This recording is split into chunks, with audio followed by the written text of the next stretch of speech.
Notre MC Shuta, unique survivant d'un crash d'avion, erre dans la forêt à la recherche d'eau à boire. Apparemment, il avait aussi perdu ses parents dans l'accident d'avion. Alors que son corps finit par céder et qu'il commence à perdre connaissance, un soldat des forces spéciales avec un cache-œil apparaît et lui demande s'il veut vivre. Quand il répond que oui, l'homme lui fait alors comprendre qu'il va faire face à une vie de combat si rigoureuse qu'il regrettera de ne pas être mort ici. Pendant que l'homme essaie de le secourir, ces hommes tentent de l'arrêter, affirmant qu'ils sont en pleine mission et que ramasser un déchet comme lui ne ferait que les gêner. Mais l'homme devient furieux et leur crie dessus, leur disant qu'il ne reçoit pas d'ordre de gens plus faibles que lui. C'est ainsi que Guzuku, le capitaine, est devenu le père adoptif de Shuta. Quand il retourne à la base, Guzu tend un revolver à Shuta et lui dit qu'il est à lui maintenant. Il explique à Shuta qu'il doit vivre avec et mourir avec, mais il sait que la mort est encore loin pour lui. Guzu lui donne à manger et à boire et lui dit que lorsqu'il aura fini de manger, il deviendra un guerrier, le prenant par surprise. Après le repas, Guzu révèle son plan d'entraîner Shuta sans relâche et d'en faire un guerrier à part entière en seulement 5 ans.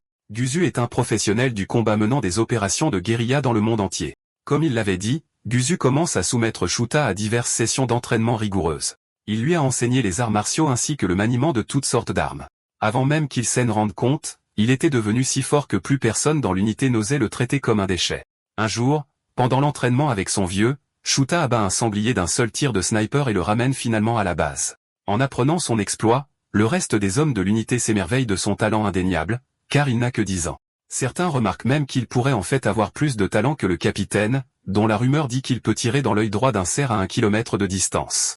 12 ans plus tard, dans un camp ennemi, on voit les soldats parler de l'apparition d'un certain mercenaire dangereux appelé Crimson. Selon eux, la rumeur veut que Crimson soit un maître sniper capable de tirer dans l'œil gauche d'un moustique à 2 kilomètres de distance. Avec quelqu'un comme ça contre eux, ils réalisent qu'ils sont peut-être foutus. Une des recrues, qui ne croit pas qu'une telle chose soit possible, conteste la rumeur, mais l'inattendu se produit. Une balle de sniper se loge dans son crâne, venue de nulle part, plongeant tout le camp dans le chaos. Apparemment, il se trouve en plein territoire de leur armée, ils pensent donc qu'il est impossible pour un ennemi de s'infiltrer. Tout à coup, un autre coup est tiré, et cette fois le général est tué. Pendant ce temps, Crimson, qui s'avère être Shuta, est vu en train de s'amuser sur un gratte-ciel lointain alors qu'il anéantit tout le camp. Il avait reçu la mission de tuer le général et de causer un maximum de dégâts à l'unité pour 50 000 €. Quand il décide de rentrer pour faire son rapport à son vieux, une unité ennemie proche le repère et commence à foncer sur lui immédiatement. Il est alors forcé de sortir son revolver pour s'occuper d'eux. En voyant le revolver, les hommes se moquent de lui, le traitant de novice, mais ils sont loin de connaître les 3 avantages que le revolver a sur les autres armes. Premièrement, il ne s'enraie pas.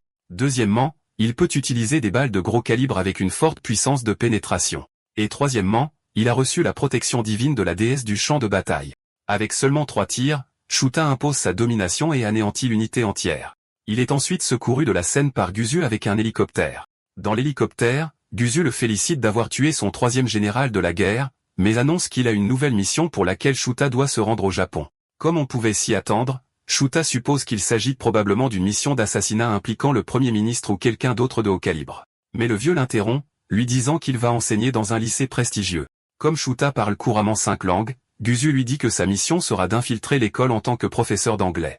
Peu de temps après, une fausse carte d'identité est préparée où on lui donne un nom de couverture. Il embarque ensuite dans l'avion pour le Japon, se demandant quel genre d'obstacle il rencontrera cette fois. En arrivant au Japon, Shuta s'arrête pour acheter à manger dans une supérette. Il est assez impressionné par le goût, l'emballage hygiénique et, surtout, le prix bas. Mais ce qui attire le plus son attention, c'est à quel point l'endroit semble paisible. En regardant autour de lui, tout ce qu'il voit, ce sont des gens qui ont des rendez-vous, qui pique-niquent ou qui s'amusent en général. Il se demande alors quelle mission pourrait bien l'attendre dans un pays si paisible. Après avoir mangé, Shuta se dirige vers la planque qui a été préparée pour lui. Arrivant dans un quartier résidentiel huppé, il trouve son appartement dans un gratte-ciel et est impressionné par son apparence. L'appartement se trouve également être proche de l'école où il a été envoyé pour enseigner. En entrant, Shuta remarque quelque chose d'inhabituel mais décide de s'asseoir quand même. Peu après, un homme fonce sur lui par derrière avec un couteau. Grâce à ses vives capacités d'observation, Shuta peut le détecter à temps. Il prend une bouteille d'eau et la lance sur l'homme pour perturber son champ de vision. Il lui donne ensuite un coup de poing en plein visage, à la surprise de l'homme. Ne s'avouant pas vaincu, l'homme tente toujours un grand coup, mais Shuta l'esquive facilement et fait tomber le couteau. En voyant ses capacités physiques brutes en personne, l'homme confirme qu'il est bien le fameux Crimson dont parle la rumeur. Shuta attrape alors l'homme à la gorge en lui demandant qui il est. L'homme se rend facilement, déclarant qu'il a dû se surestimer pour penser qu'il pouvait battre le légendaire Crimson seul. Shuta, se sentant arrogant, lui dit qu'il devrait venir avec une équipe de 5 la prochaine fois. Tout à coup, une jeune femme apparaît derrière lui avec un pistolet pointé sur sa tête, lui ordonnant de ne pas bouger. Shuta, qui ne semble pas le moins du monde surpris, lui dit nonchalamment que le chien n'est pas armé, ce qui la décontenance. Il se retourne alors et saisit le barillet en un instant, lui disant d'être plus prudente la prochaine fois. La dame le remercie pour le conseil, mais lui dit qu'elle n'en aura pas besoin, car ils ne sont là que pour lui fournir un soutien arrière. Il se présente alors officiellement comme Ultem Emelen. Ultem infiltrera l'académie en tant que professeur d'art pour soutenir Shuta et l'aider à s'intégrer à la culture. Méline, quant à elle, s'infiltrera en tant qu'étudiante pour également apporter son soutien depuis l'ombre. Shuta révèle alors qu'il avait senti leur présence dès son entrée et qu'il attendait juste de voir de quoi ils étaient capables.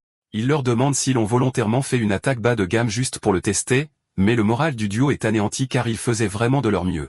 Quand il lui demande s'il a des questions, Shuta demande comment Méline pense pouvoir passer pour une adolescente alors qu'elle a clairement la vingtaine, ce qui l'énerve au passage.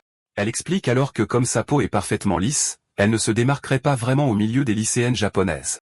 Wolfem l'interrompt, lui disant d'arrêter de se vanter, et elle finit par s'énerver à nouveau. Le duo décide alors plus tard de briefer Shota sur la mission. L'objectif est d'infiltrer l'académie pour protéger Sakurako Kujo, la fille du président d'une société militaire mondiale, qui fréquente cette école. Il s'agit d'une société militaire japonaise secrète connue pour développer de l'équipement de guerre, des roquettes aux munitions.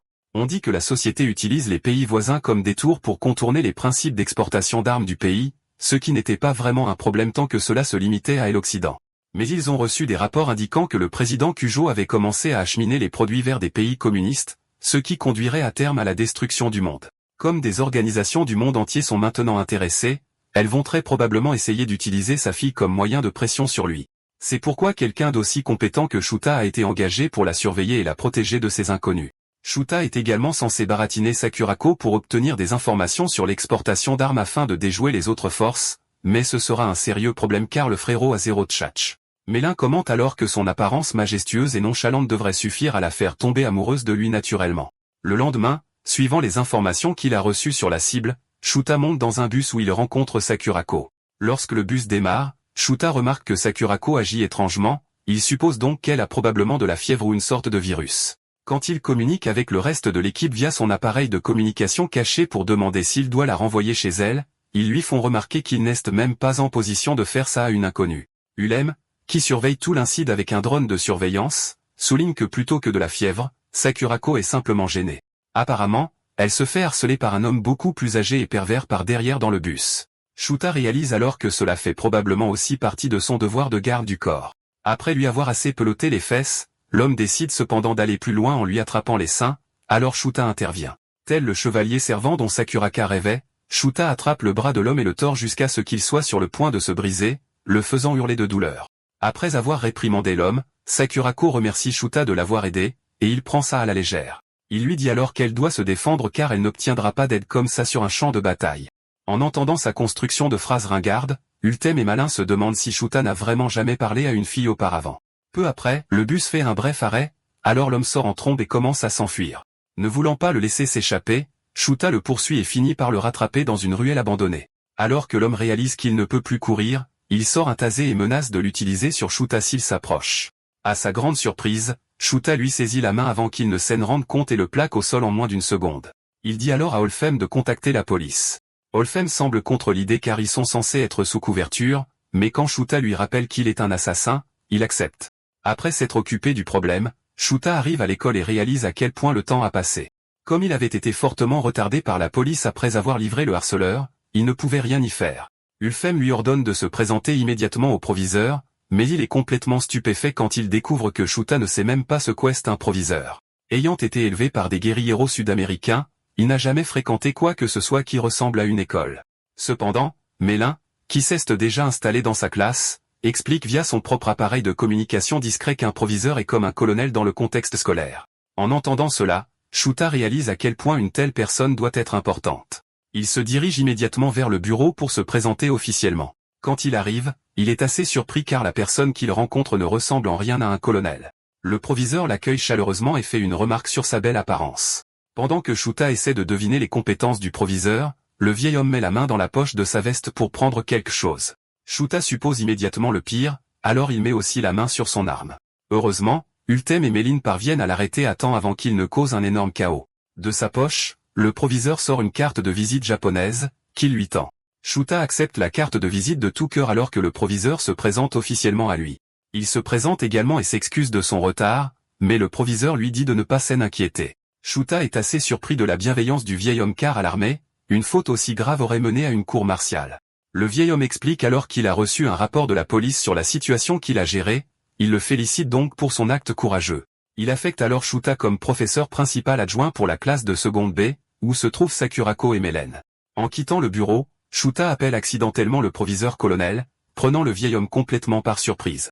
En chemin vers la salle de classe, Ulem est obligé de confirmer que la seule arme sur Shuta est son revolver. Quand Shuta arrive enfin à l'entrée de la classe, Méline lui ordonne d'entrer et de s'assurer qu'il agisse comme un professeur. Shuta ouvre alors la porte et se prépare à affronter un obstacle qu'il n'a jamais affronté auparavant, des élèves. En entrant dans la salle de classe, Shuta attire l'attention des élèves pour de nombreuses raisons. Tandis que les filles sont sous le charme de son aura et de sa belle apparence, les garçons, eux, sont visiblement déçus que le professeur soit un homme. Les filles commencent immédiatement à le bombarder de questions, allant de sa nourriture préférée au genre de femme avec qui il sort. Méline savait que Shuta allait être populaire auprès des élèves, mais même elle ne s'attendait pas à un tel niveau d'attention. Heureusement, Sakurako, la cible, se trouve parmi les filles qui l'admirent. Quand Méline le découvre, elle communique discrètement à ce sujet, lui disant de trouver un moyen de l'utiliser à leur avantage. Mais avant cela, Shuta doit encore se présenter aux élèves. Face aux élèves, Shuta parle d'une voix très calme, se présentant comme leur professeur principal adjoint et nouveau professeur d'anglais. Il mentionne aussi spécifiquement qu'il peut parler 5 langues différentes, demandant à quiconque serait intéressé d'apprendre de venir le voir pendant la pause. Comme prévu, les filles succombent à son charme, exprimant ouvertement à quel point elles l'apprécient. Pendant ce temps, un élève épris de Sakurako est visiblement vert de jalousie en la voyant rougir devant le nouveau prof sexy. La professeure principale semble également très impressionnée par ses qualifications. Quand elle lui demande quels sont ses passe-temps, Shuta pense au tir de précision, mais il sait qu'il ne peut pas le dire. Il déclare alors que son principal passe-temps est la musculation, suscitant encore plus l'intérêt des élèves. Cependant, un élève masculin particulièrement baraqué brûle de haine et de jalousie. Apparemment, il avait aussi dit à ses camarades que son passe-temps était la musculation, mais il s'était seulement moqué de lui. Les voir réagir différemment face au professeur séduisant devient trop insupportable pour lui. Il enroule un gros morceau de papier et le lance sur le professeur avec une force immense, déterminé à lui faire perdre des points d'aura. À sa grande surprise, Shuta, qui s'était déjà retourné, attrape le papier juste avant qu'il ne touche l'arrière de sa tête. Il le jette ensuite nonchalamment dans la poubelle, faisant encore plus craquer les filles. Pendant la pause, les filles se dispersent dans l'école à la recherche de Shuta, mais ne semblent le trouver nulle part. Comme les autres élèves, Sakurako veut aussi parler à Shuta, mais pour des raisons plus personnelles. Quand Mélène l'apprend, elle contacte Ultem, lui demandant s'il surveille Shuta car elle non plus ne le trouve pas. Après avoir cherché un moment, Ultem le trouve, mais pas dans une situation paisible, il en alerte donc Mélène. Tous les deux se précipitent alors sur les lieux pour découvrir ce qui se passe. Pendant ce temps, derrière l'un des bâtiments de l'école, Shuta rencontre l'un des élèves qu'il avait invité à sortir pour discuter de Sakurako. En voyant l'élève avec une batte de baseball, il est confus et demande si l'élève fait partie du club de baseball. Énervé, l'élève répond qu'il fait partie du club des « Je rentre chez moi ». Perplexe comme toujours, Shuta est encore plus confus et demande si un tel club existe vraiment, faisant perdre patience à l'élève. L'élève lui dit alors qu'il ne l'aime pas à cause de la façon dont Sakurako le regarde, hypnotisé. Shuta répond qu'il ne sait pas comment elle le voit, mais qu'il va s'en aller car il n'a aucune intention de jouer au baseball. Sur ce, l'élève perd son sang-froid et fonce sur lui avec la batte, déclarant ouvertement son intention de lui fracasser la tête. Quand il donne le premier coup, Shuta l'esquive facilement et lui dit qu'il est hors de portée.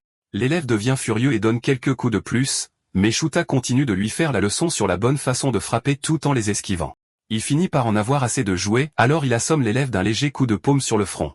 Ulfin et Méline arrivent alors sur les lieux et sont choqués de voir qu'en plus de la montagne russe d'événements précédents, Shuta a aussi frappé un élève dès son premier jour. Peu après avoir frappé l'élève, Shuta le porte sur ses épaules jusqu'à l'infirmerie de l'école. En traversant les couloirs, les élèves présents sont stupéfaits de voir ce qui se passe. Certains élèves identifient l'élève comme le délinquant de la classe de seconde B et supposent qu'il s'est probablement blessé en faisant des bêtises. Cependant, les étudiantes aux alentours se demandent qui est ce prof sexy. Ultem et Malin, qui l'accompagne, tentent de minimiser la situation en annonçant aux élèves que le délinquant est simplement tombé et s'est évanoui. Quand ils arrivent à l'infirmerie et placent le délinquant sur le lit, Malin lui demande s'il a la moindre idée de la situation dans laquelle il vient de les mettre. Shuta répond que c'est similaire à la fois où il a essayé d'affronter son vieux et s'est fait botter le cul. C'est à ce moment-là qu'ils ont réalisé à quel point Shuta est éloigné d'une vie normale. Tout à coup, l'infirmier arrive avec le proviseur, haletant lourdement. Ils avaient reçu des rapports de nombreux élèves sur la situation, ils devaient donc la vérifier. Pendant que l'infirmier vérifie son état, le proviseur demande ce qui s'est passé. Méline répond alors immédiatement que l'élève a glissé sur une peau de banane et s'est évanoui en se cognant la tête sur le sol. Elle explique que Shuta l'a trouvé par hasard dans cet état, et l'a donc porté tout seul jusqu'à l'infirmerie. L'infirmier intervient alors en disant que la blessure ne ressemble pas à un gag de film avec une peau de banane et qu'ils ne peuvent pas le tromper. Le vieux schnock se lance dans un discours ennuyeux sur le fait qu'il est infirmier depuis 40 ans et qu'il a aussi une ceinture noire de karaté. Il conclut ensuite en déclarant que l'élève semble avoir été frappé par quelqu'un avec la paume de la main. Il se tourne vers Shuta et l'accuse directement car il a l'air de quelqu'un qui connaît les arts martiaux. Le proviseur, cependant, est totalement incrédule en entendant l'accusation, mais il attend patiemment que Shuta la nie. Le vieux, cependant, insiste alors, disant à Shuta d'avouer avant que l'élève ne se réveille. Voyant à quel point les choses tournent mal, Méline communique discrètement avec Shuta, lui disant que ce n'est pas le moment d'être calme car il pourrait vraiment se faire virer si la vérité éclate. Cependant, Shuta répond simplement qu'il n'y a pas besoin de paniquer car il sait que ça ne deviendra pas un incident majeur. D'ailleurs, il pense qu'il pourra toujours protéger la cible même s'il se fait virer. Soudain, l'élève se réveille en hurlant et en vérifiant s'il est toujours en vie. Il reconnaît alors rapidement l'environnement comme étant l'infirmerie de l'école. Quand l'infirmier lui demande si Shuta est responsable de ce qui lui est arrivé, il envisage de le dénoncer mais décide de se taire pour une raison quelconque. Le vieil homme interprète son silence comme de l'intimidation, il s'apprête donc à appeler la police pour signaler le cas comme une agression. Mais à sa grande surprise, l'élève l'arrête. Il lui dit alors qu'il s'est blessé en tombant et qu'il ne devrait pas en faire toute une histoire. L'infirmier croit qu'il ment, alors il essaie d'insister, mais l'élève s'énerve et le traite de vieux schnock édenté, lui demandant de se mêler de ses affaires. Comme prévu, la colère du vieux se détourne de l'incide réel et se concentre sur l'impolitesse de l'élève. Alors que le délinquant passe devant Shuta, il lui murmure qu'il va lui faire payer ce qu'il lui a fait. Grâce au comportement indiscipliné du délinquant, l'équipe parvient à dissiper les soupçons, ils peuvent donc partir sans problème. En sortant, Shuta mentionne nonchalamment à quel point les délinquants ressemblent aux mercenaires sur le plan du maintien de leur réputation. Il avait parié sur le fait que le délinquant ne voudrait pas que la nouvelle se répande qu'il s'est fait démolir par un nouveau prof à l'école. En entendant cela, Ulfem et Méline sont assez impressionnés et confirment que Shuta n'est en effet pas un mercenaire ordinaire. L'équipe décide alors de reprendre son devoir de protection de leur princesse. En chemin, Mélène fait une blague ringarde, comparant leur mission aux frères Mario. Mais comme prévu, Shuta ne comprend pas. Pendant ce temps, un élève suspect est vu en train de harceler Sakurako tout en se disant qu'il n'a qu'à la capturer, et le monde sera à lui. L'équipe finit par trouver Sakurako en train de changer de chaussures devant les casiers de l'école, il réalise donc qu'elle est sur le point de rentrer chez elle. Ulem, cependant, exprime ses préoccupations concernant la culture japonaise inhabituelle de changer de chaussures alors que l'école a clairement des agents d'entretien. Mais Méline le taquine à ce sujet, le traitant d'ignorant. Il se lance alors dans une prise de bec et commence à s'insulter. Alors que Sakurako sort, Shuta remarque quelque chose d'inhabituel, il ordonne donc à Ulfem et Méline de ne plus bouger. Il souligne alors le fait que pendant que les autres élèves partent, un élève en particulier semble rester immobile dans le vestiaire. Pire encore, il se tient juste derrière le casier à chaussures de Sakuraka. Pendant ce temps, on voit l'élève installer un Judas sous le casier pour pouvoir prendre des photos de Sakuraka sans que personne ne se méfie. Alors que Shuta essaie de l'interpeller, l'élève louche prend ses chaussures d'intérieur et commence à les renifler comme si sa vie en dépendait. En voyant ça, bien que Sakuraka soit toujours méfiante, les deux autres comprennent la situation et lui demandent de laisser l'élève tranquille. Ils expliquent que l'élève est simplement un pervers, connu au Japon sous le nom de hentai. Comme on pouvait s'y attendre, même si le terme hentai est maintenant compris dans le monde entier, Shuta n'a toujours aucune idée. Pendant que l'étrange élève renifle les chaussures, il s'imagine dans une situation perverse où Sakuraka serait une dominatrice et lui, son esclave. Ulem explique à un Shuta perplexe qu'il existe un groupe de personnes mentalement dérangées qui volent les affaires des gens et les utilisent pour fantasmer sur eux sans jamais leur parler. Shuta, cependant, refuse de croire que quelqu'un d'aussi bizarre puisse exister. Il est convaincu que le gamin a un mobile, alors il décide de l'interroger directement. Quand Shuta part, Méline se demande s'il va s'en sortir, mais Ulem lui demande de le laisser faire, car il a besoin de vivre ce genre de choses pour mieux comprendre le monde. Il lui ordonne ensuite de suivre Sakurako et d'essayer de se lier d'amitié avec elle pour faciliter les choses. Méline s'en va alors, laissant Ulem gérer la situation avec Shuta pour qu'elle ne dégénère pas. Alors que l'élève louche rentre chez lui en regardant les photos qu'il a prises de Sakurako, Shuta apparaît derrière lui, déguisé, et lui met un sac en plastique sur la tête. Il lui ordonne ensuite de coopérer s'il veut s'en sortir vivant. L'élève coopère, alors Shuta les mène dans un entrepôt abandonné où il l'attache à une chaise.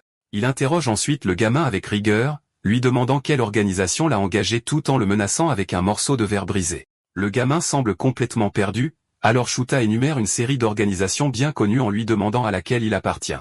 Il dit ensuite au gamin qu'il a tué des membres de toutes les organisations secrètes et qu'il ne fera pas exception s'il continue d'essayer de nuire à Sakurako. Mort de peur, le gamin explique immédiatement qu'il n'essaie en aucun cas de lui faire du mal, mais Shuta ne le croit toujours pas. Il accuse le gamin d'avoir essayé d'ajouter du poison ou des composés explosifs dans les chaussures de Sakurako quand il jouait avec. Mais le gamin explique qu'il est impossible pour des civils ordinaires de se procurer ce genre de choses dans le Japon d'aujourd'hui. Pourtant, Shuta décide de passer à la vitesse supérieure dans son interrogatoire. Il dit au garçon qu'il va lui peler la peau du cou et que s'il tressaille, c'est qu'il est un agent qui cible Sakurako. Mais s'il l'endure, c'est que c'est un agent très courageux avec des intentions plus profondes envers elle. En entendant sa condition, le garçon, qui était déjà trempé de ses fluides corporels, commence à paniquer encore plus. Shuta simule alors une attaque contre le gamin, ce qui le fait suriner dessus et s'évanouir. D'après sa réaction, il peut confirmer que l'élève n'est pas un agent. Peu après, Ulem entre et remercie Shuta de s'être retenu d'attaquer réellement l'élève. Ils emmènent l'élève à un arrêt de bus et le laissent là pour qu'il reprenne connaissance pendant qu'ils partent. Ils se dirigent ensuite tous les deux pour reprendre la protection de Sakurako. Pendant ce temps, Mélin rattrape Sakurako et fait semblant d'aller dans sa direction, mais elles ignorent qu'un sniper professionnel attend l'ordre de tirer sur Sakurako. En repérant Méline qui approche de Sakurako, le sniper, ne voulant pas rater sa mission, décide d'attendre le tir parfait sur sa cible. Méline, de son côté, ignorant ce qui se passe, discute avec Sakurako, lui posant des questions sur le maquillage et d'autres choses. Elle se présente comme une étrangère qui étudie actuellement au Japon. Quand elle apprend que les écoles japonaises n'autorisent pas le maquillage, Méline s'énerve et critique le système scolaire pour sa sévérité. Elle mentionne ensuite que les étudiants à l'étranger peuvent s'habiller et se comporter comme ils le veulent, et même fumer. Sakurako est stupéfaite par le niveau de liberté dont jouissent les autres étudiants. Sans le savoir, elle est au bord du trottoir, perd l'équilibre et manque de tomber sur la route où un véhicule approche à toute vitesse. Heureusement, Ultem arrive et l'empêche de se faire écraser. En conséquence, Ultem est trempé par la flaque d'eau que la voiture a éclaboussée, mais cela ne le dérange pas tant que Sakurako va bien. Choqué, Sakurako le remercie et s'excuse d'avoir mouillé sa chemise. À sa grande surprise, Ultem lui fait un clin d'œil et l'appelle une princesse qui a failli abîmer ses vêtements. Sakurako précise rapidement qu'elle n'est pas une princesse, mais Ulem insiste sur le fait que toutes les femmes le sont, selon le décret de Dieu pendant les 7 jours de la création. Il lui prend la main et essaie de lui faire un baise-main, mais Méline, qui le regardait baver devant Sakurako, craque et le met KO comme Chun-Li dans Street Fighter. Elle lui dit immédiatement que le baise-main n'est pas autorisé au Japon. Elle s'en prend aux origines des Ultem, et ils se disputent comme chien et chat. Après les avoir regardés s'envoyer des piques, Sakurako les qualifie de drôles de bande qui se chamaillent comme des frères et sœurs. Les assassins se parlent alors, et Méline apprend des Ulem que quelqu'un a essayé de cibler Sakurako. Pendant ce temps, sur le toit, le sniper a Sakurako dans sa ligne de mire, mais Shuta arrive et lui fait sauter la cervelle. Shuta se demande alors qui ils sont et s'ils veulent capturer Sakurako. Plus tard dans la nuit, dans la chambre de Sakurako, Kane, sa servante, la voit soupirer sans cesse et lui demande ce qui ne va pas. Sakurako est immédiatement troublée, mais Kane lui rappelle de l'appeler par son nom, comme son père le lui a demandé. Sakurako hésite puis s'exécute, et la servante en colère se calme enfin. Kane rappelle alors à la jeune fille qu'elle ne doit pas oublier sa fierté en tant que fille de la famille Kujo. La famille est une noble lignée qui existe depuis les Rayan. Après s'être fait gronder, Sakurako demande à Kanai si elle a déjà été amoureuse. Il faut un moment à Kanai pour comprendre ce que Sakurako voulait dire, mais quand elle comprend, elle essaie de parler de la manière dont faire partie de la maison Kujo affecte les relations. Sakurako nie immédiatement être celle qui est amoureuse. Mais à sa grande surprise, Kane lui dit qu'il n'y a aucune règle familiale interdisant de tomber amoureux d'un roturier. Kane lui dit que bien qu'elle soit une servante de la famille Kujo, elle est avant tout une femme, et elle est l'alliée de toutes les dames amoureuses. Elle tient les mains de Sakurako et lui fait une promesse du petit doigt en lui disant qu'elle soutient sa décision. Sakurako se réjouit d'avoir une alliée, mais n'entend pas Kane dire que le gentleman dont elle pense que Sakurako est amoureuse est une personne raisonnable. Le gentleman en question tire quelques coups sur des mannequins dans une zone d'entraînement, et tous atteignent le 1000. Méline vérifie les mannequins et voit que les tirs sont décalés vers la gauche, alors elle demande pourquoi on appelle ça un 1000. Ultem lui montre un diagramme de l'anatomie humaine et lui dit que le cœur humain est du côté gauche. Elle est embarrassée et insulte Ultem pour avoir essayé de se vanter. Ultem fait alors l'éloge de Shuta et lui dit qu'il pourrait gagner une médaille d'or aux Jeux Olympiques avec son niveau de compétence. Shuta qualifie les Jeux Olympiques de compétition d'amateur à laquelle il ne veut pas participer car c'est un professionnel. Il demande ensuite à Ultem des informations concernant l'organisation ennemie. Mais quand Shuta voit son comportement nonchalant, il remet en question l'utilité des Ultem. Ultem lui dit alors que c'est Malin leur spécialiste du renseignement. Il la regarde, et dès qu'elle se rend compte qu'on l'interroge, Malin leur dit qu'elle utilise toutes ses ressources mais n'a trouvé aucune piste. Shuta note que l'organisation a les ressources nécessaires pour se procurer un sniper. Il qualifie l'homme qui l'a tué plutôt de soldat entraîné et note que le fusil de sniper n'est pas une arme qu'on peut introduire au Japon comme si de rien n'était. Il parcourt les photos et note le nom de l'arme, l'année de sa fabrication et le pays qui l'a produite. Ulem note que si un Dragunov est impliqué, il saurait qui est derrière tout ça. Méline sort une hache et le traite d'idiot, car personne de sensé ne se promènerait dans la rue avec une hache ensanglantée. Pendant qu'ils se chamaillent, ils concluent tous qu'ils ne peuvent pas débusquer l'organisation en se basant sur l'origine de l'arme, et qu'ils ne peuvent donc que réagir à leurs actions. Shuta allume les images de vidéosurveillance tout en disant à ses assistants qu'ils doivent continuer à garder Sakurako et attendre le contact du boss final. Ils sont d'accord avec lui, mais Ultem panique en voyant Sakurako changer de tenue. Il se rince l'œil et remercie sa bonne étoile, mais soudain, la télé s'éteint. C'est là qu'il voit Mélène tenant un pistolet et le fusillant du regard. Ulfem essaie de la calmer, mais elle lui dit qu'elle s'entraîne au tir. Immédiatement, des balles sifflent dans l'air, et Ulfem esquive pour sauver sa vie. Pendant que les deux se disputent, Shuta pense à la mission peu claire que son père adoptif lui a confiée. Contrairement aux autres missions, qui ne demandaient pas beaucoup de réflexion et avaient des objectifs clairs, le but de celle-ci est extrêmement vague. Shuta se demande s'il doit juste protéger Sakurako, mais son esprit tourmenté pense qu'il y a peut-être plus que ça. Pendant ce temps, ailleurs, une escouade militaire achève sa mission de répression. Alors que les membres célèbrent, un type curieux parmi eux part à la recherche du boss final à l'intérieur du bâtiment. Et quand il le voit, il est confus de voir le vieil homme regarder le ciel. Le soldat s'adresse alors à son commandant, disant qu'il est perdu dans ses pensées, et le boss final lui dit qu'il se demandait si le même ciel nocturne qu'il regarde est connecté au Japon.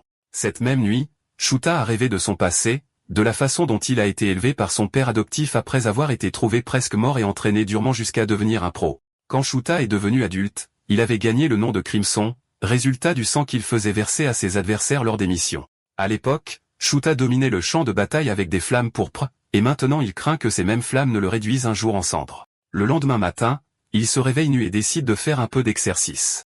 Malheureusement pour Ultem, il entre dans la pièce sans frapper, et par conséquent, une image inoubliable se grave dans sa rétine. Alors qu'il essaie d'oublier ce qu'il vient de voir, Ulfem dit qu'il devra sortir avec 6 femmes différentes pour se purifier les yeux. Alors que Shuta s'habille pour l'école, il demande à Ulfem s'il est doué pour ce genre de mission, et Ulfem se vante de pouvoir la terminer en une journée. Curieux de savoir pourquoi Ulem est entré dans sa chambre, Shota lui demande ce qu'il fait là, et Ulem s'accroche à lui en disant qu'il s'inquiétait pour lui à cause de la différence flagrante entre la guerre et le Japon. Il presse ensuite Shota de prendre le petit déjeuner avec lui avant d'aller à l'école. Shota accepte et se dirige vers l'école quelques minutes plus tard. En classe, il lit un roman anglais à ses élèves, mais les filles se pâment devant lui. Mélin voit à quel point le visage de Sakurako est rouge vif, alors elle la trouve mignonne. Pendant ce temps, un des élèves, nommé Hideki, est furieux contre Shuta parce qu'il fait tomber les filles amoureuses de lui. Il aimerait être populaire, car ce qui compte pour lui n'est pas l'apparence, mais la pureté d'une personne. Par coïncidence, Fuse fusille le professeur du regard tandis que Sakuraka le regarde avec admiration. Plus tard dans la journée, aux toilettes, Hideki aborde Fuse. Et après avoir vu à quel point ce dernier est en colère et hostile, Hideki lui dit qu'il est de son côté. Confus, Fuse rappelle à Hideki qu'il est un solitaire, et Hideki l'accepte, mais il se vante ensuite de sa richesse. Fuse confirme que Hideki est riche, et Hideki lui dit que s'ils unissent leurs forces, il peut payer les délinquants que Fuse peut appeler pour qu'ils tabassent Shuta. Fuse y réfléchit et adhère immédiatement à l'idée, alors il se serre la main et s'allie. Immédiatement, Fuse contacte des délinquants de toute la ville et leur promet de les payer pour le travail, alors ils se dépêchent d'arriver dans leur véhicule, excités par leur mission. Le lendemain, alors que Sakurako descend du bus et marche vers l'école, les élèves admirent sa beauté. Pendant ce temps, dans un bus garé non loin de leur école, Ulfem et Méline surveillent Sakurako avec un de leurs drones. Là, Ulfem loue la beauté de Sakurako, et même Méline doit admettre avec style que Sakurako est au-dessus d'elle. Bien que sa grammaire lui donne le faux espoir d'avoir une chance, Ulem brise ses illusions, et ils en viennent presque aux mains. Perplexe, Ulem demande pourquoi Sakurako agit avec insouciance, car selon toutes les normes, elle devrait être protégée et non marcher seule jusqu'à l'école. Méline lui rappelle sèchement que c'est la raison pour laquelle ils sont employés, mais Ulfem lui rappelle que les gens puissants ont des escortes. Comprenant ce qu'il veut dire, Méline explique alors que ce sont les règles de l'Académie Otori qui interdisent aux élèves de venir à l'école en véhicule. L'école n'autorise pas le classisme, et toutes les classes de la société la fréquentent. Mélin dit à Ulfem que la devise de l'école est l'indépendance et l'autonomie, mais Ulfem l'interprète comme une instruction pour que les élèves riches apprennent des roturiers. Mélin continue en expliquant que le père de Sakurako voulait au départ que sa fille aille dans une école pour filles jusqu'à l'université, mais la jeune femme a insisté pour aller à Otori. En regardant Sakurako, Ultem dit qu'elle captive tous les hommes autour d'elle simplement en marchant. Méline lui dit alors que c'est la même chose pour Shuta. Il regarde Shuta marcher vers l'école et voit de nombreuses filles se pâmer devant lui. Olfem regarde les deux personnages populaires et dit qu'il aurait pu être un couple royal à une autre époque. Méline est en partie d'accord, mais note ensuite que les problèmes surgissent toujours lorsqu'un prince et une princesse tombent amoureux. Elle ordonne à Ulem de pointer la caméra du drone devant Shuta, et quand il le fait, il voit Fuse avec un groupe de délinquants barrant le chemin de Shuta. Fuse salue Shuta d'un ton moqueur, mais Shuta répond nonchalamment. Le garçon est énervé par le comportement de son professeur, mais cela reste un obstacle. Mélène et Ultem, qui observent via le drone, traitent indirectement Fuse d'homme des cavernes pour être venu avec des renforts après que Shuta l'ait déjà mis à terre. Ulem dit alors à Méline qu'il y a un problème, c'est que le nombre n'a pas d'importance face au légendaire Crimson. Comme Shuta a compris le message, il retire sa cravate et demande à Fuse de le suivre dans un endroit tranquille. Fuse accepte, et ils vont au bord de la rivière. Là, Fuse déclare avec arrogance qu'ils sont 20 contre une face à Shuta. Il croit que Shuta n'a aucune chance à cause de la différence de nombre, alors il donne au professeur l'option de pleurer et de s'excuser. Et de cette façon, il pourrait être épargné. À leur grande surprise, Shuta leur impose la même condition puis leur rappelle qu'il préférerait qu'ils ne se battent pas, car il est leur professeur. Il se moque de lui et conclut que Shuta n'est pas bon en maths. En 2 mots, Fuse ordonne aux délinquants de combattre Shuta. Il se précipite immédiatement sur lui, mais il les plie et les démolit comme si c'était une promenade de santé. Les autres sont terrifiés en le voyant mettre parfaitement à terre leurs camarades. Ils disent que Shuta n'est pas humain, mais Shuta leur assure qu'il l'est, mais qu'il a simplement été entraîné sur le champ de bataille. Alors qu'il en abat la plupart, les autres paniquent et crient qu'on ne leur avait pas dit à l'avance à quel point Shuta était fort. Fuse s'énerve contre eux pour ne pas avoir réussi à abattre un seul homme, alors il crie au motard de rouler sur Shuta. Un des délinquants démarre immédiatement sa moto et fonce droit sur le professeur d'anglais. Ce qui s'est passé ensuite choque tout le monde, car il ne s'attendait pas à ce que Shuta marche sur la moto et éjecte le pilote comme un ballon. Il ramasse la moto et s'assoit dessus.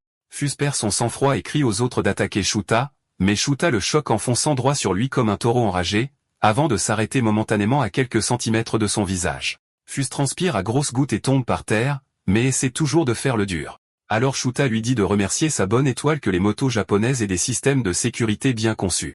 Le professeur leur demande alors s'ils veulent toujours en découdre ou non.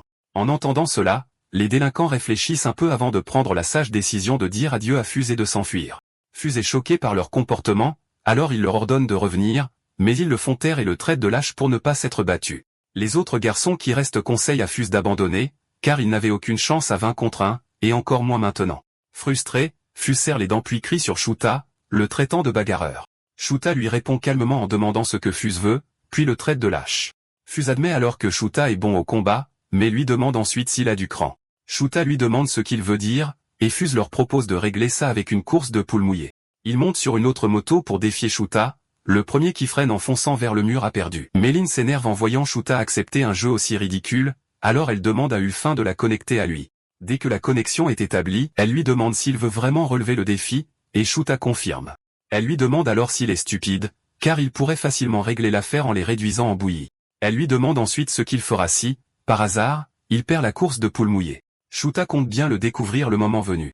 Sur ce, il coupe la communication. Méline hurle sur Ulfem en disant que Shuta a désobéi aux ordres. Elle s'inquiète de ce que le boss dira s'il l'apprend. Méline demande alors à Ulfem de remettre le son, mais à sa surprise, il refuse. Elle s'emporte et le frappe pour sa stupidité, mais Ulfem lui dit que Shuta ne perdrait jamais. Le jour où Shuta a mis KO Fuse quand le gamin a essayé de l'attaquer, Shuta a ramené le garçon à l'infirmerie. Ultem avait alors demandé à Shuta pourquoi il était si gentil avec le garçon, alors Shuta a raconté qu'un soldat beaucoup plus jeune que lui avait rejoint son unité quand il se battait dans les jungles des Amériques du Sud. Bien que le garçon soit très jeune, Shota et le boss final l'avaient autorisé à participer à la guerre, car il devait nourrir sa famille. À l'époque, Shota s'était rapproché du garçon et avait essayé de lui apprendre le japonais. Malheureusement, le lendemain du jour où il a appris au garçon à dire au revoir en japonais, le petit soldat a été tué au combat. La raison pour laquelle Shuta avait décidé d'aider Fuse était qu'il ressemblait au petit soldat tombé au combat. Alors que Holdem les regarde sur le point de faire la course, il voit Shuta sourire après avoir été provoqué par Fuse et note que Shuta pourrait être plus apte à être enseignant que mercenaire. La pluie commence à tomber sur les lieux et ils font vrombir leur moto, se préparant pour la course. L'arbitre annonce qu'ils doivent démarrer dès que la canette qu'ils lancent touchera le sol.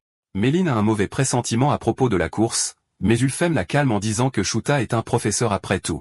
Elle refuse et dit qu'il n'est qu'un mercenaire légendaire. Pourtant, Ultem soutient Shuta et lui dit que Shuta pourrait devenir un professeur légendaire. Curieux, il anticipe le résultat de la course.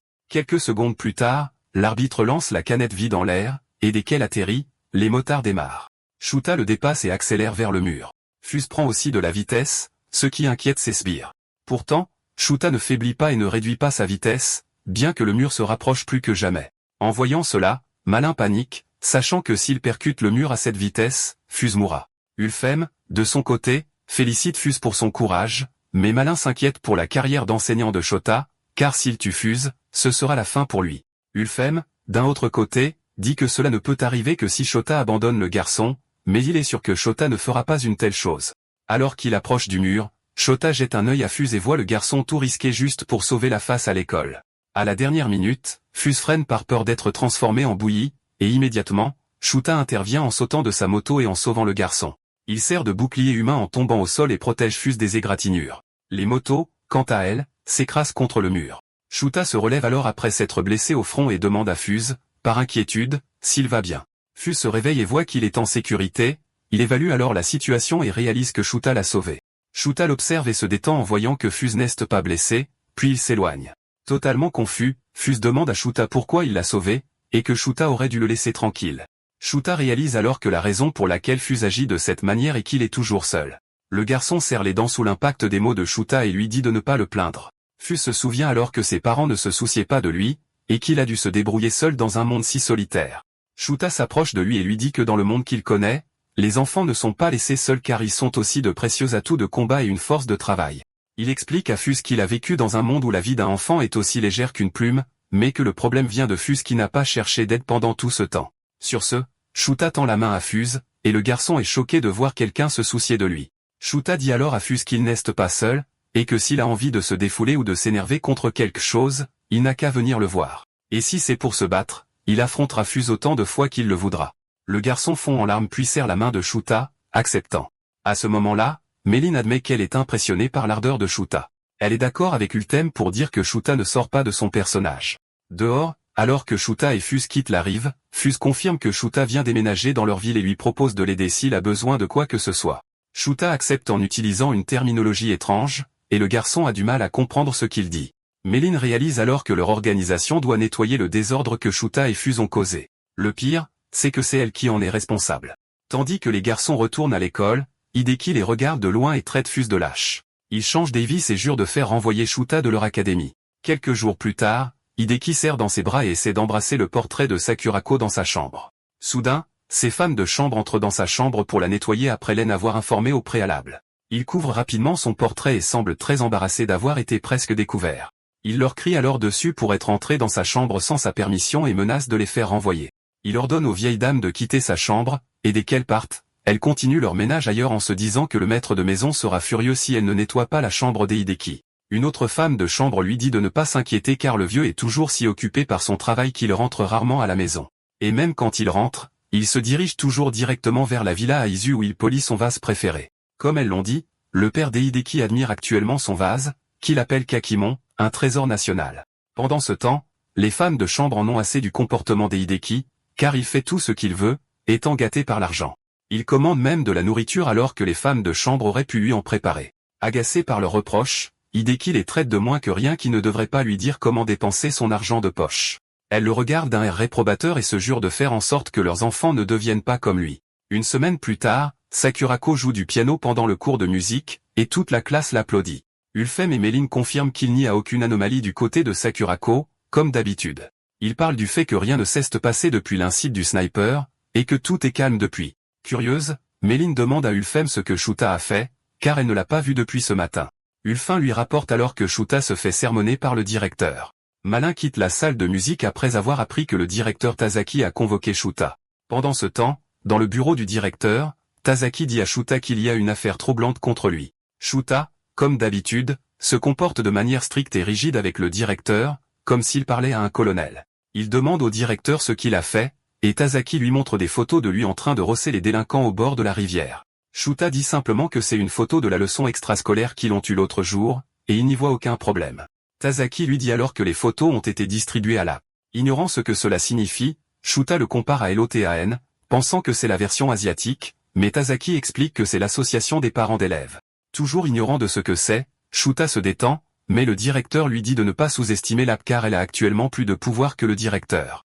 La nouvelle frappe Shuta comme un coup de canon, car le directeur, qu'il respecte autant qu'un colonel, est impuissant face à Lap. L'homme lui parle alors de la présidente de Lap, Madame Ushijima, qui est l'épouse d'un membre de l'assemblée préfectorale. Alors que Shuta fait le lien avec leur pouvoir dans une nation démocratique, Tazaki lui montre une lettre mystérieuse qui circule demandant le renvoi de Shuta, sinon ils divulgueront la vidéo de ses combats avec les élèves sur le web. Réalisant que cela pourrait compromettre sa mission, Shuta décide d'enquêter sur l'affaire. Il est sûr que Fuse n'a pas pu moucharder à Lap, il pense donc qu'un tiers a aidé Fuse à rassembler le groupe à l'époque. Shuta soupçonne la troisième personne et assure au directeur qu'il ira au fond de cette affaire. Après la réunion, Shuta rencontre ses coéquipiers et leur transmet les informations. À ce moment-là, Sakurako était rentré tôt pour ses leçons. Peu de temps après, Madame Ushijima fait circuler des documents montrant Shuta en train de frapper des élèves. Elle lui cache les yeux comme si cela suffisait à contrer la diffamation. Curieux, Ulem demande à Shuta comment il compte résoudre l'affaire en voyant à quel point il a l'air détendu. Méline pense différemment, alors elle lui demande son plan contre Lap. Le militant ignorant appelle alors Lap la variante académique de LOTAN, mais ses coéquipiers réalisent qu'il ne sait pas ce qu'est une APE. Ulfem lui dit que Lap est un organe de contrôle qui veille à l'ordre de l'école. En l'entendant, Shuta se détend et leur dit qu'il n'y a pas de problème car il est du côté de ceux qui rétablissent l'ordre. Wolfem demande une explication. Shuta lui dit qu'il donnait simplement aux enfants des conseils éducatifs. Mélène n'est pas tout à fait d'accord avec lui, et elle lui rappelle qu'il y a eu beaucoup de blessés. Elle lui dit que ce n'est pas un drame de profs passionnés, et qu'ils ne sont plus à cette époque. Ulfem lui dit alors qu'il doit simplement créer l'air de Shuta. Ils discutent jusqu'à ce que Ulfem lui demande si elle a obtenu des informations sur qui est derrière toute cette affaire. Méline sourit et affirme qu'elle a trouvé le coupable. Elle leur montre des photos de Hideki Moji, un riche imbécile qui a tout manigancé et filmé pour essayer de piéger Shuta. Ulfem demande le mobile des Hideki, et Méline lui dit que Hideki a le béguin pour Sakurako, donc il devait détester Shuta, qui est populaire auprès des filles. Ulfem voit à quel point la situation est problématique car il ne peut pas corriger Hideki comme les délinquants habituels, car le garçon lui en voudra s'il essaie. Méline est d'accord avec lui mais note qu'ils doivent résoudre l'affaire. Ils réfléchissent à la question, et à leur surprise, Shuta, qui lisait tranquillement un rapport, ferme le livre et leur dit qu'il peut résoudre le problème en 1 ou 2 jours. Il lui demande curieusement les détails, et il leur dit. Le soir même, Hideki confronte Fuse pour ne pas avoir réussi à se débarrasser de Shuta malgré l'avoir grassement payé. Il s'énerve contre Fuse pour avoir fait le lèche-bot avec le professeur, mais Fuse lui dit que Shuta n'est pas un mauvais gars. Entendre Fuse parler positivement du professeur rend Hideki furieux, alors il lui dit de se ressaisir et qu'ils ne sont pas dans un feuilleton. Hideki montre alors à Fuse l'article qu'il a publié et dit que ce n'est qu'une question de temps avant que Shuta ne soit renvoyé. Fuse regarde l'article puis dit à Hideki qu'il est inutile de lui parler. Il lui tape sur l'épaule et, en s'éloignant, il dit à Hideki qu'il espère qu'il pourra changer un jour. Et quand ce moment arrivera, ils devraient aller à la salle d'arcade ensemble. Hideki tape du pied avec colère après avoir entendu Fuse se défiler et traite le garçon de lâche. Il traite Fuse de pauvre type qui n'a qu'après son portefeuille. Laissé seul, Hideki note que tout le monde obéit à Shuta à cause de son beau visage, alors il prévoit de faire vivre un enfer au professeur. Plus tard cette nuit-là, les 3 agents traversent la ville déguisés, et ils ont Hideki, en larmes, ligoté et bâillonné. Quelques heures plus tôt, les agents s'étaient retrouvés non loin de la porte de l'école, habillés en cambrioleurs, et ils avaient attendu patiemment que Hideki quitte l'enceinte de l'école. À ce moment-là, Madame Ushijima avait distribué tous les tracts concernant Shuta, mais elle a remarqué que les élèves n'y croyaient pas, affirmant que les photos étaient modifiées ou créées par quelqu'un de clairement jaloux du professeur. Les élèves ignorent l'affaire, la croyant fausse, et continuent leur vie. Pendant ce temps, alors que Hideki quitte l'enceinte, il est furieux que son plan ne fonctionne pas, alors il essaie de contacter une agence de marketing pour diffuser la vidéo du combat de Shuta avec les délinquants. Ce faisant, il ne remarque pas quand une camionnette noire le suit avant de s'arrêter. Et en quelques secondes, il est empaqueté et menacé de les suivre tranquillement comme otage pour des négociations avec son père, sinon il finira avec le nez cassé. Sur ce, il le jette dans le véhicule et roule dans la nuit. Et après un long moment, ils arrivent à un entrepôt abandonné où les membres des Hideki sont liés, et il est attaché. Le garçon se réveille peu de temps après. Et après que le ruban adhésif scellant sa bouche tombe, il crie à ses ravisseurs de le libérer instantanément, les menaçant que son père les fera enfermer grâce aux relations du vieil homme avec les hauts gradés de la police. À sa surprise, un écran s'allume juste devant lui, et dessus, un compte à rebours de plus de 3 heures commence. Hideki crie alors qu'on s'attend à ce qu'il soit à la maison, et qu'une fois que son père le découvrira, ils seront finis, mais une voix répond que son père ne lui a jamais prêté attention. Au lieu de ça, il se demande si le vieil homme n'accorde pas plus de valeur à ses précieuses antiquités qu'à son fils, ce qui énerve Hideki. La voix continue de narguer le garçon en lui rappelant que le manque d'affection parentale est la raison pour laquelle sa personnalité est tordue, et c'est pourquoi son père ne se rendra pas compte qu'il est en danger. Hideki continue de les contredire, insistant sur le fait que son père saura. Mais Shuta, qui était celui qui parlait, informe Hideki qu'ils ont contacté le vieil homme en lui envoyant une photo de lui ligoté. La demande est que le vieil homme apporte 3 précieuses antiquités, la précieuse porcelaine blanche de la dynastie chinoise Ming, une autre de la dynastie coréenne Yi, et enfin, le pot sphérique japonais Kakimon. Quand Hideki entend qu'il s'agit de la précieuse collection secrète de son père, évaluée à 600 millions de yens, il commence à douter que son père vienne le sauver. Shuta apparaît alors et parie que le père d'Hideki n'arrivera pas avant la fin du temps imparti, car cela signifierait que le riche héritier a dû quitter son bureau tôt pour aller à Izu chercher l'objet avant de se précipiter sur les lieux. Après 3 heures, Shuta taquine Hideki sur le fait que sa confiance a disparu, mais le garçon lui crie de se taire. Ils attendent. Et quand il ne reste plus qu'une minute au chronomètre, un véhicule dérape sur les lieux, et le père d'Hideki apparaît, cherchant son fils. Le garçon est immédiatement submergé de joie en voyant son père, et à sa grande surprise, Shuta retire son masque, révélant son visage. Une fois que Hideki réalise que c'est Shuta, il lui parle grossièrement, mais Shuta rappelle au garçon qu'il est toujours son professeur. Hideki demande alors s'il est normal qu'un professeur agisse comme un terroriste, et Shuta lui répond que c'est ainsi depuis l'Antiquité pour les professeurs et les médecins d'être des terroristes et des révolutionnaires. Le garçon dit alors à Shota qu'il va se faire renvoyer, mais Shota sort un couteau et lui dit de se taire. Le professeur explique à Hideki que la liberté d'expression est quelque chose qui se gagne auprès des puissants par la violence. Donc si Hideki veut parler librement, il devra se battre pour sa liberté, tout comme pendant la Révolution française. Pendant ce temps, Moji voit Hideki, et alors qu'il s'approche du garçon, Shuta sort son couteau et le pointe sur Hideki tout en félicitant Moji d'être venu seul comme ordonné. Moji essaie alors de rassurer Hideki en lui disant que tout ira bien car il a apporté les antiquités comme demandé. Soudain, Méline apparaît avec un plateau et dit à Moji d'aligner les antiquités, et elle lui conseille de ne rien tenter d'inhabituel. Il sort donc les antiquités comme ordonné puis demande à Shuta d'en choisir une rapidement en échange des Hideki. Shuta commence par lui demander laquelle des antiquités est la plus chère. Moji essaie alors de le tromper après avoir réalisé que Shuta n'en connaît pas la valeur. Il choisit donc le plus petit vase, mais, malheureusement, Méline voit clair dans son jeu et révèle que la valeur de la poterie dépend de la taille. Pris sur le fait, Moji saisit l'antiquité chinoise et avoue que c'est la plus chère. Shuta le choque alors en lui lançant un tuyau et en lui demandant de briser le vase en morceaux. Moji saisit le tuyau et se plaint à Shuta que le vase vaut plus de 100 millions, mais Shuta lui rappelle que le vase lui appartient dès son arrivée, et qu'il peut demander comment il doit être traité. Moji grince des dents en levant le tuyau, puis il dit à Shuta que le dieu de l'art le maudira à mort. Shuta répond simplement qu'il est déjà entouré de dizaines de faucheuses, donc en ajouter une de plus n'est pas un problème. Il presse Moji, et le vieil homme brise l'objet précieux en morceaux. Hideki a de la peine pour son père, mais le vieil homme s'approche de Shuta en réclamant Hideki. De manière inattendue, Shuta sort une arme et accuse Moji de prétendre tenir sa promesse alors qu'il a utilisé des faux comme monnaie d'échange. Il brise les vases restants avec des balles, et Hideki est choqué que Shuta ait une vraie arme.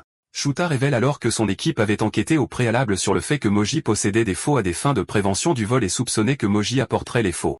Moji l'admet alors, disant qu'il ne peut pas les céder car les œuvres d'art ne peuvent pas être recréées, et Shuta ne comprendra pas à quel point elles sont précieuses. Shuta se demande alors si elles ont plus de valeur que Hideki, alors il claque des doigts et la chaîne de télévision s'allume. Là, Moji voit Ulfin entrer dans sa salle d'art spéciale avec une fausse clé, et il est surpris que Ulfin ait réussi à entrer. Shuta déclare alors qu'il blessera les doigts des Hideki un par un jusqu'à ce que Moji ordonne à Ulfin de tout casser. Pourtant, Moji dit fermement qu'il ne peut pas accepter de telles conditions. Shuta prouve alors son sérieux en ordonnant à Ulfin de briser les antiquités. Et d'un seul coup, Ultime en brise un grand nombre en morceaux. Shuta prend alors un des doigts des Hideki et le casse comme une brindille pour servir d'exemple. Immédiatement, le garçon crie de douleur aiguë, mais Shuta lui dit de ne pas faire d'histoire car ils ne font que commencer. Moji crie à Shuta d'arrêter, mais Shuta lui demande encore une fois ce qui est le plus important entre le doigt de son fils ou sa précieuse collection. Méline, qui observe toute la scène, note qu'elle se sent mal à ce sujet même si ce n'est pas son plan. Shuta donne le signal à Ulem, et Ulem choisit un pot. Mais Moji crie immédiatement que l'empereur chinois aimait ce pot plus que ses concubines. Voyant à quel point Moji est attaché au pot, Shuta propose d'arracher l'ongle des Hideki pour que le pot reste intact. Hideki a peur en voyant son professeur fou avec une paire de pinces, alors il crie à l'aide. À la surprise des Hideki, Moji dit que le pot coûte 80 millions de yens, et il lui offrira d'acheter tout ce qu'il veut s'il supporte de perdre un ongle. Après tout, il finira par repousser. En entendant cela, Hideki réalise qu'il est fini, et Shuta confirme sa peur en lui arrachant l'ongle, faisant crier le garçon. Réalisant à quel point Moji est têtu, Shuta lui demande s'il sait ce quest le 27 mai, mais Moji n'a aucune idée. Alors Shuta l'informe que c'est l'anniversaire des Hideki. Il raconte au vieux croulant comment Hideki passe ses anniversaires à manger du gâteau seul chaque année, puis il ordonne à Ulfin de choisir l'objet suivant. Ulfin choisit un autre pot, et Shuta donne à Moji l'option d'épargner le doigt d'Hideki pour le pot, mais Moji dit que le pot coûte 120 millions de yens.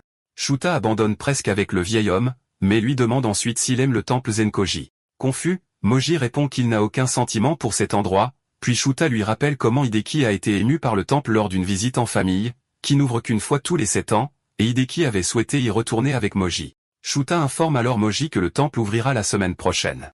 Il casse un autre doigt et regarde Moji avec dédain, notant que l'amour de l'homme pour les antiquités et les profits est allé trop loin. L'objet suivant que Shuta sort est un marteau de forgeron en métal, et il prévoit d'écraser le doigt d'Hideki avec.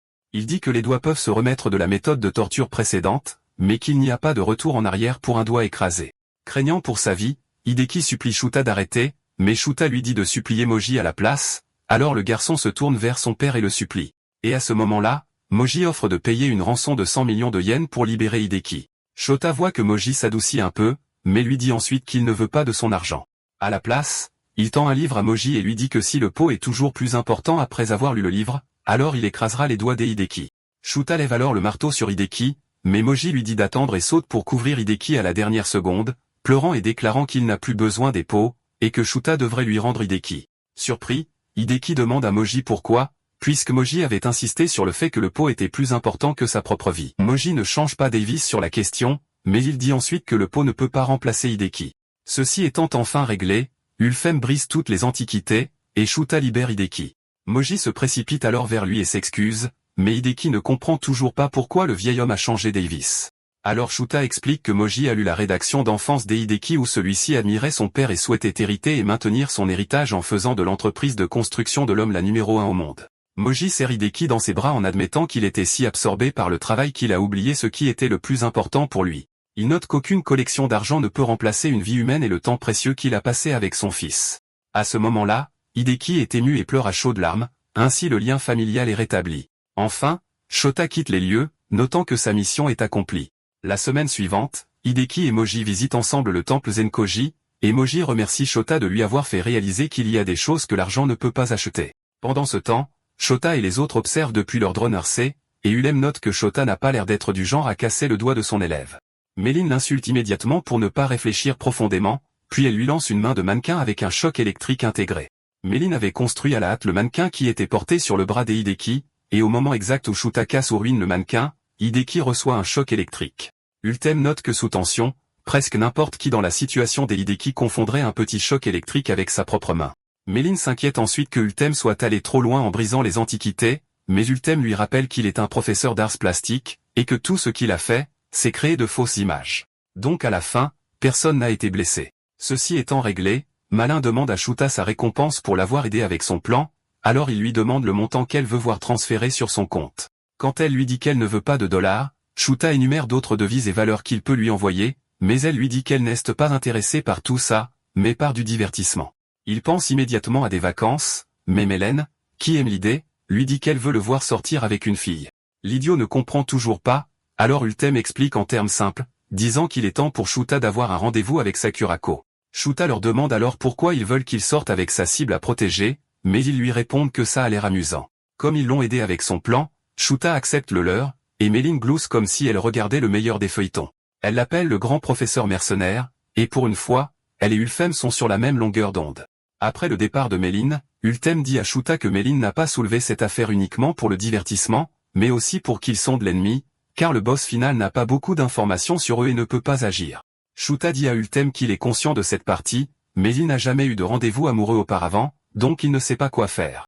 Choqué, Ultem demande à Shuta s'il a eu une ou deux expériences romantiques, mais Shuta dit qu'il a eu des attaques intenses sur le champ de bataille. Ultem essaie d'expliquer en termes simples en demandant si Shuta a déjà flirté avec une femme, alors Shuta se souvient d'avoir rencontré une fille dans une zone de guerre civile dans un village terroriste, et il lui a appris à démonter un fusil d'assaut. Ulfin se frappe presque le front en voyant que Shuta est un cas désespéré pour avoir raté sa chance à l'époque, alors il lui donne beaucoup de mangas romantiques, de romans et de magazines avant de lui expliquer que la romance est comme la guerre, car celui qui contrôle l'information contrôle le monde. Shuta parcourt le magazine et apprend des Ulfins qu'il doit emmener les filles là-bas s'il a un rendez-vous, mais Sakurako est une fille riche qui a dû expérimenter tous les endroits romantiques, c'est pourquoi Ulfin propose de planifier l'événement lui-même. Il demande à Shuta d'envoyer une lettre à Sakurako, lui demandant de le retrouver devant Hachiko. En entendant Hachiko, Shuta dit qu'il connaît le légendaire chien japonais qui symbolise l'esprit samouraï. Le lendemain après la fermeture, Melin remet à Sakurako une lettre de Shuta, et quand Sakurako la lit, elle rougit en voyant qu'il leur a demandé de se retrouver devant Hachiko. Plus tard dans la journée, elle se tient à l'extérieur de l'endroit et cherche Shuta du regard, mais ne le trouve pas. Pendant ce temps, l'idiot est au musée Bueno, en train de regarder l'animal empaillé du chien fidèle. Toutes les femmes du musée tombent sous le charme de Shuta, qui est là depuis longtemps, et il note que Sakurako est en retard.